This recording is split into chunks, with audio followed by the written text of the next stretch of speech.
Hey, what's going on, ladies and gentlemen? My name is Rayge, and we are back today with a very exciting update in regards to my account, but as well as my channel, and it's going to be relating back to Dark Dimension 7. I'm very pleased to say that the first 5 characters are almost ready to go here, so you'll see some content from me very soon. But in today's video, I want to talk about the 5 characters I've decided to go with. And remember, my account is completely free to play, so it's great to see that in less than 4 months, at the time of recording anyways, 3 to 4 months is basically when the Dark Dimension 7 Gear Tier 19 materials started first coming into the game. It was the first week of March, and I want to talk about how you can also maximize these resources, how I've been able to generate these resources. So we're going to be going through all that today. But first, let's talk about the first 5 characters I'm bringing in.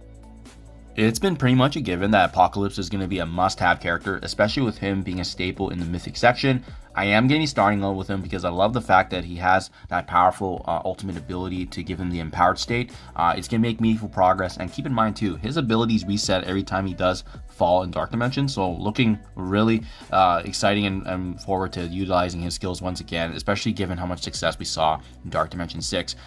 With him being upgraded to 3 Diamond, thankfully with all those Dark Promotion credits and Dark Diamond saved, he's going to be a big asset for me going through these stages.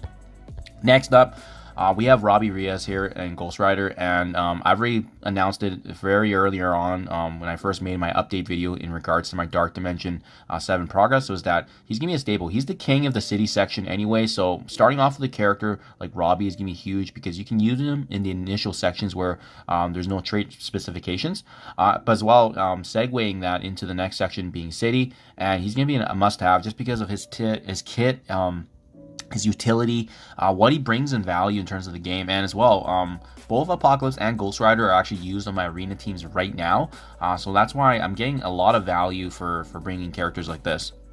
Now, the reason why I can't start yet, guys, is I'm actually waiting on a couple more pieces of specifically for Super Scroll, but as you can see here, he's going to be the 3rd member here, everything fully upgraded, and you guys may be seeing a pattern here, and that's because each and every one of these characters are actually part of my arena team. By building them up, I'm going to get value already, especially since with me being top 10 in arena for basically the better half of a year now. I want to keep on capitalizing on the power cores that I'm generating, but at the same time, these characters that are already giving me so much value, I'm going to put them over the top.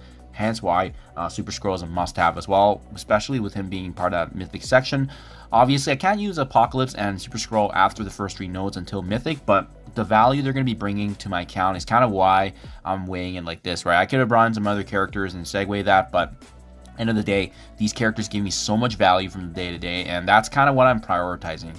If there's any takeaway, guys, is that you shouldn't really build any characters specifically for Dark Dimension itself. You should be thinking about the other aspects of the game and what you can actually add to your game and account value, and that's kind of what I'm prioritizing for a change.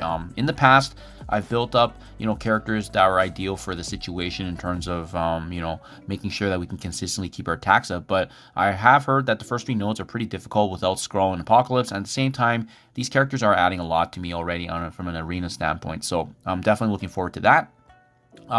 Black Knight, he's a huge staple as well, and again, guys, an arena character staple.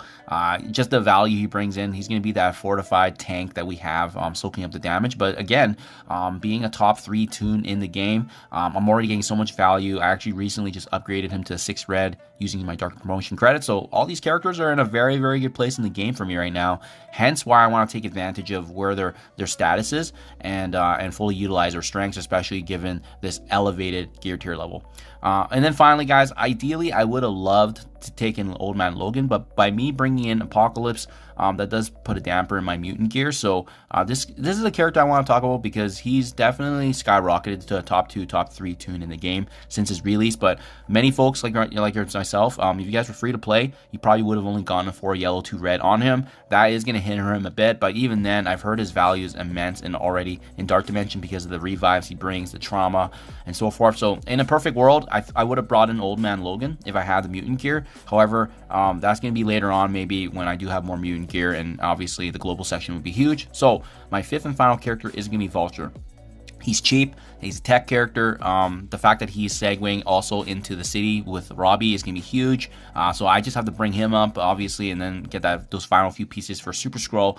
And we're going to be in a really good spot to start off here, guys. So I'll definitely make sure I have all the content for you guys. As you can see, also got Vulture in the Diamond, so luckily landed that on him. But yeah, now I want to spend a few minutes here, guys, talking about how I've been able to mass all the all the Crimson Gear Tier 19 gear. So I think the most impactful and the most valuable section of the game to get the resources is definitely raids.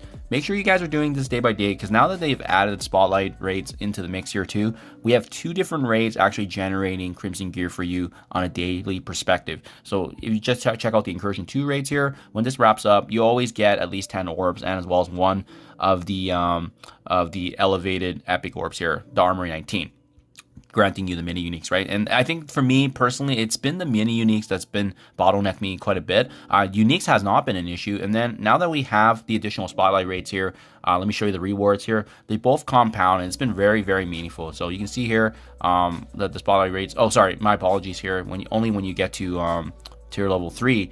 That you get the actual epic armor 19, but at least starting tier 1, you still get a couple orbs. Tier 2, you get 5, and then if you hit 70%, you're gonna get 7.5. But keep in mind, you can't get past 70% yet, just because we don't have Alpha Flight just yet. So this is obviously gonna skyrocket once we have the rest of the teams there, but something to be mindful of on a daily perspective. If you also take a look here, right, at the season rewards, our alliance has been, ranked in the top 250 to 500 for basically the start of time here, and that's been helping a lot, guys, especially since they've revamped these season rewards. And as you can see here, every 2 weeks, this is what we're getting. We're getting either 35 to 40 orbs, depending on where you rank up, and as well as the Armor 19. So this adds up significantly over time. This is really what has pushed my account anyways to these levels.